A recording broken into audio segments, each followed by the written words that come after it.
Salam Bapak Ibu dan Saudara terkasih di dalam nama Tuhan Yesus. Dimanapun Anda berada dan dimanapun Anda bisa mendengar rekaman ini, kita bertemu dalam program Saat Teduh Pagi Hari untuk edisi hari ini. Sebagai dasar kebenaran firman Tuhan, saya akan bacakan dari Mazmur pasal 34 ayat yang ke-20. Firman Tuhan berkata, "Kemalangan orang benar banyak, tetapi Tuhan melepaskan dia dari semuanya itu." Sahabat Kristus, firman Tuhan dalam kitab Mazmur menuliskan bahwa kemalangan orang benar banyak. Kata banyak artinya tak terhitung, tak terbatas jumlahnya, dan tidak bisa diperkirakan berapa isinya. Saya orang Jawa Timur, kalau ngomong banyak seringkali dilebih-lebihkan menjadi banyak. Artinya sangat banyak, terlalu banyak, dan amat banyak. Yang banyak bagi orang benar itu bukan hanya berkatnya, tapi ternyata juga kemalangannya. Sesuatu yang tentu di luar ekspektasi kita, di luar yang kita harapkan. Apa kemalangan itu? Kemalangan berupa situasi tidak menyenangkan dan keadaan buruk yang kita alami. Situasi itu bisa membuat kita terpuruk, lemah, dan tak berdaya. Kita tidak tahu lagi harus bagaimana, tidak tahu lagi harus berbuat apa, tidak mengerti lagi harus minta tolong pada siapa. Kemalangan bisa berupa ekonomi yang terjepit, masalah yang bertubi-tubi, dipersalahkan tanpa tahu alasan, dan bahkan sakit yang tiba-tiba datang tak terduga, atau keadaan tidak menyenangkan lain yang menimpa kita. Kemalangan apa yang hari-hari ini Anda alami? Bukan hanya kemalangan orang benar banyak. Kalimat selanjutnya mengatakan, tetapi Tuhan melepaskan dia dari semuanya itu.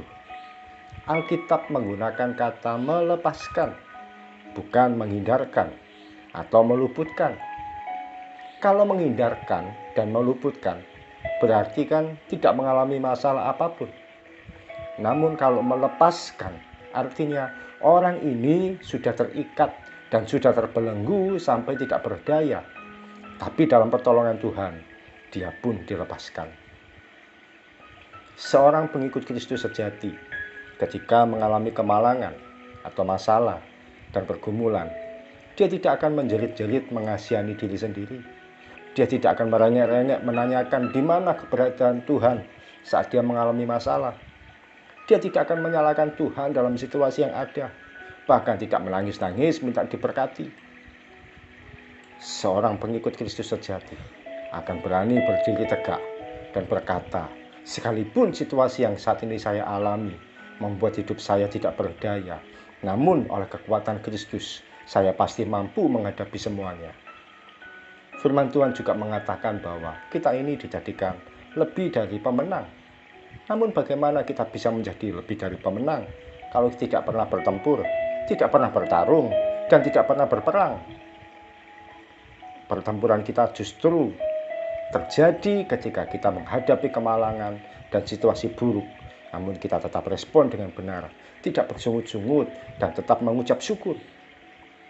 Hari-hari ini kami sekeluarga sedang diuji dengan kondisi sakit. Situasi yang dulu pernah saya alami, sekarang terulang lagi. Meskipun tidak menyenangkan, tidak nyaman, dan tidak berdaya, namun saya percaya kalau dulu Tuhan Yesus sanggup melepaskan saya dari situasi ini, sekarang pun Tuhan yang saya sembah juga sanggup menolong dan melepaskan saya dari kemalangan atau pergumulan yang kami hadapi saat ini. Sahabat Kristus, mari saatnya kita berdiri kuat dalam iman. Jangan minta masalah menjauh dari hidup kita, tapi minta kekuatan dari Tuhan untuk kita bisa menyelesaikan masalah dan pergumulan yang kita hadapi saat ini. Bukankah iman yang sejati diuji saat situasi serba tidak mungkin? Mari kita datang pada Tuhan. Terima kasih Tuhan Yesus untuk firman Tuhan pagi hari ini. Kami mau belajar untuk melihat kebaikan-Mu di tengah-tengah situasi buruk yang terjadi. Kami mau belajar untuk melihat hal-hal yang indah di luar di balik keadaan yang tidak menyenangkan yang saat ini kami alami. Terima kasih Tuhan Yesus, karena Engkau memberi kekuatan bagi anak-anak-Mu yang dalam pergumulan, yang di dalam masalah, yang di dalam kondisi tidak berdaya, apapun yang dihadapi, dalam tekanan ekonomi, dalam kondisi sakit secara fisik, dalam kondisi depresi, dalam kondisi tidak berdaya dalam pekerjaan. Tuhan yang menolong setiap kami, Tuhan yang melepaskan setiap kami, memberikan kami kekuatan, membuat kami menjadi lebih dari pemenang. Terima kasih Tuhan Yesus. Kami akan mulai hari ini, kami akan jalani hari ini bersama dengan Tuhan Yesus. Kami pasti mampu dan sanggup mengatasi segala sesuatunya. Berjalanlah bersama dengan kami Tuhan, tuntun langkah kami, dan biarlah kekuatan dari Tuhan itu membuat kami tetap tegar, tegak, dan teguh, tak tergoyahkan, melewati badai, melewati rintangan, melewati jalan-jalan berbatuan. Terima kasih Tuhan Yesus. Kau adalah Immanuel, selalu beserta dengan kami. Di dalam nama Tuhan Yesus yang berdoa dan mengucap syukur. Amin. Mari kita belajar menjadi pengikut Kristus yang sejati. Tidak protes ketika diproses, tidak mundur ketika ditegur, dan tidak mengeluh ketika Tuhan memberikan ujian bagi kita. Salam dari saya, Yogi Raharjo dari Mitzvah Ministry. Tetap setia sampai garis akhir. Tuhan Yesus memberkati.